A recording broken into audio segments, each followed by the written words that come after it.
AI 개발 붐과 코로나 언택트 효과로 IT 개발자 수요가 한때 급증했는데요.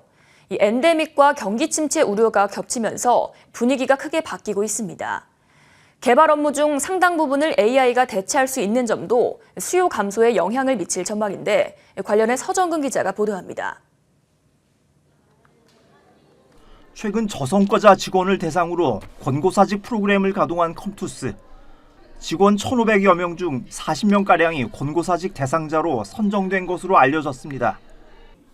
쿠키런 킹덤 개발사 데브시스터즈도 최근 성과 부진 계열사 청산, 비핵심 사업 부서 폐지를 단행하다 해당 직원들의 반발을 사는 등 홍역을 치렀습니다.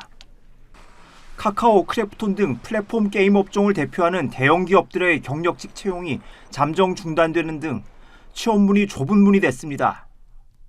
최고 실적을 낸 넥슨의 올해 평균 급여 인상은 8%에 그쳤습니다.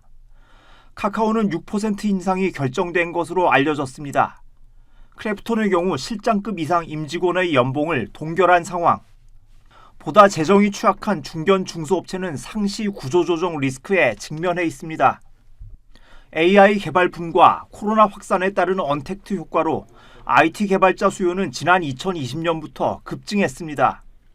수요가 공급을 초과하다 보니 기업들 간 채용 경쟁이 불이 붙었습니다. 우량 중견기업이나 심지어 신생 플랫폼 업체의 신입 개발자 초봉도 5천만 원을 훌쩍 넘었습니다. 그러나 코로나 팬데믹이 엔데믹으로 전환되고 메타버스, 블록체인 등 핫 키워드에 대한 관심이 식으면서 개발자 수요가 공급을 밑돌게 됐고 경기 침체 우려는 공급 과잉을 심화시켰습니다.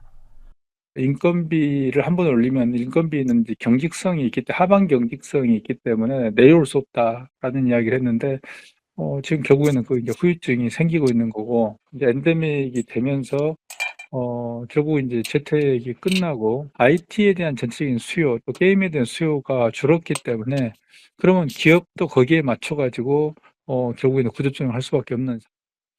기업들의 성과는 다시 회복세를 보일 수 있으나 채용 수요 측면에선 앞으로도 낙관하기 어렵다는 평가. AI가 제품 개발과 서비스에서 사람을 대체할 수 있는 범위가 급속히 확대되고 있기 때문입니다.